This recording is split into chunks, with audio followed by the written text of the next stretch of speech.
Welcome back, Fear Fiends, to the Chillergeist Horror League. We're diving back into the psychological horror division with a truly delicious matchup. It's a battle of domestic terror, where the quiet cabin and the isolated hotel become cages of unimaginable dread. Boris, I can almost smell the insanity in the air. Affirmative, Doctor. We are observing a confrontation between two highly volatile, yet internally motivated, subject containment specialists. Their threat proximity indices are both statistically significant, promising a high-yield audience discomfort metric. This is a contest of pure human volatility. Exactly. But first, let's examine the careers of these two human monsters. In the blood-red corner, we have the legendary Jack Torrance, a writer with a temper as cold as the Overlook Hotel's winter, whose sanity unravels into a tapestry of axe-wielding madness. Boris, what do you make of his descent into darkness?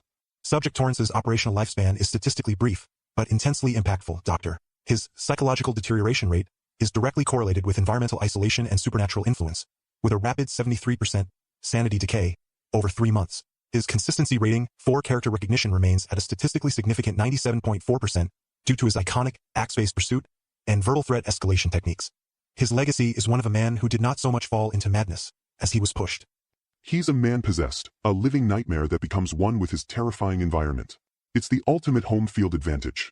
And then, in the corpse blue corner, we have the philosophical purveyor of pain, Annie Wilkes, the #1 fan who holds a pen pusher's fate in her hands, turning literary admiration into a living hell. Subject Wilkes, originating in the late 80s, displays a remarkably high rookie impact factor of 9.4, indicating immediate and profound audience resonance. Her tactical evolution metric is minimal due to a highly optimized initial design focusing on situational-based torture as a form of creative discipline. Her brand consistency across her narrative appearances is stable, with a high influence projection metric, as her brand of terror is uniquely human. Her future prospects remain robust, contingent upon the continued existence of deranged superfans. Precisely.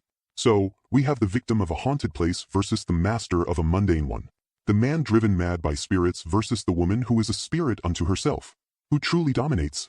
After this brief look at their careers, we'll dive deep into the numbers that define their terror.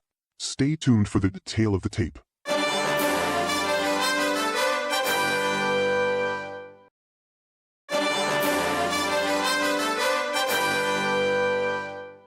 Welcome back to the Chillergeist Horror League.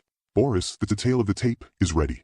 Let's start with total confirmed kills. Welcome back to the Chillergeist Horror League. Boris, the tale of the tape is ready. Let's start with total confirmed kills. Subject Torrance boasts a low but highly focused subject termination output, with a count of 2 across his primary cinematic appearance. This translates to an average of 0.6 subject terminations per narrative day. Conversely, Subject Wilkes' direct mortality count is lower at 1, but her victim deactivation rate within her care is high, with a prior history as Angel of Death Nurse, resulting in an unquantified number of pre-narrative terminations. Her on-screen actions result in a 1 termination event, a highly efficient, if at times playfully executed, output. The nuance of art. Jack's kills are public, a work of art he sculpts himself. Annie, however, works in the private domestic sphere, with a history of death that is only hinted at. Fascinating. What about kill efficiency rating? Analyzing active screen time, Subject Torrance maintains a calculated 0.6 termination events per active screen minute, often due to prolonged psychological torment preceding the final act. Subject Wilkes, conversely, averages 1.1 subject reconfigurations per minute once discipline parameters are met, indicating a highly focused and immediate operational sequence when her punishments are initiated. So Jack savors the build-up and, she gets right to the point. Delicious. Next, time between kills. Subject Torrance exhibits a highly variable inter-termination interval, ranging from immediate succession within rapid-fire psychological sequences to prolonged psychological torment sessions over several narrative days. Subject Wilkes' interval is more consistent, averaging 1.3 minutes between punishment initiation and pain infliction due to her direct and protocol-driven approach.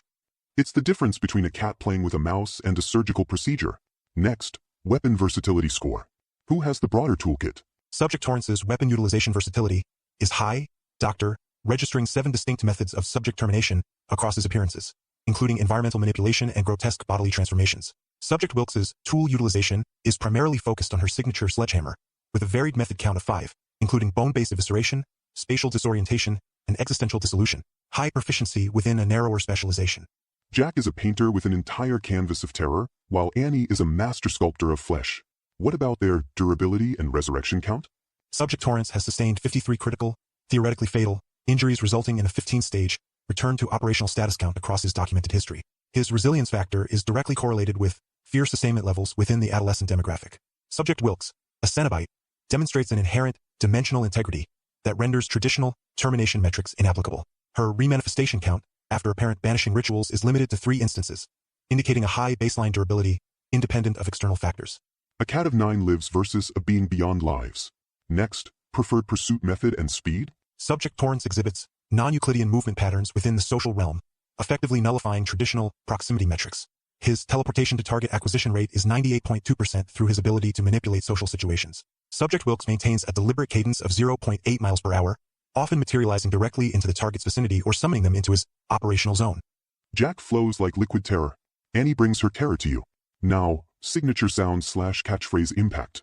Subject Torrance's auditory taunt score an average 9.4 on the Verbal Psychological Distress Index, indicating superior, fear-inducing rhetoric. Subject Wilkes's vocalizations achieve an 8.9 on the same index, generating existential discomfort rather than overt fear.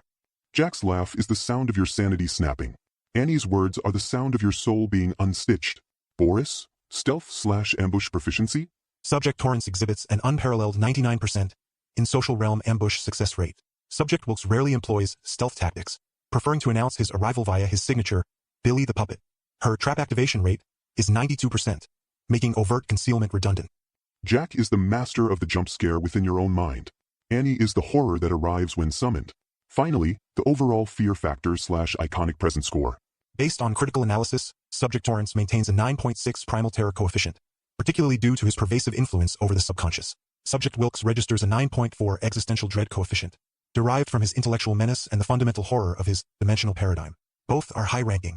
Excellent, Boris. Now, for my favorite part, the artistry of terror. Let's talk about the elegant dance of dread, starting with stalking prowess, who demonstrates the patient, silent grace of a hunter. I'm looking for the exquisite tension of the pursuit, the promise of doom without immediate gratification. Subject Torrance's stalking efficiency score is a remarkable 97.8% within the social architecture. His spatial incongruity manifestation allows for nonlinear pursuit, highly effective, if somewhat lacking in predictable trajectory. He plays with his prey's perception of space. Annie, on the other hand, rarely stalks in the traditional sense. Her approach is often an invitation or a response to one. Correct, Doctor. Subject Wilkes's proximity acquisition is typically initiated via moral conundrum activation.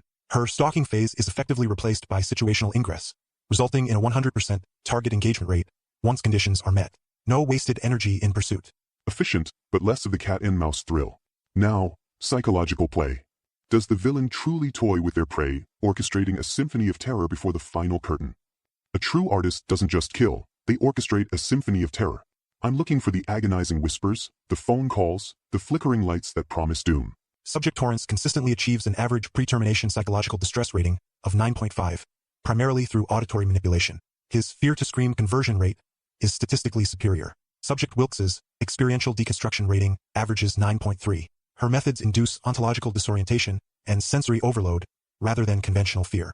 Jack is the ultimate sadist of the psyche, peeling back layers of sanity. Annie delves into the existential horror of choice and consequence. Magnificent. Now, weapon selection and execution.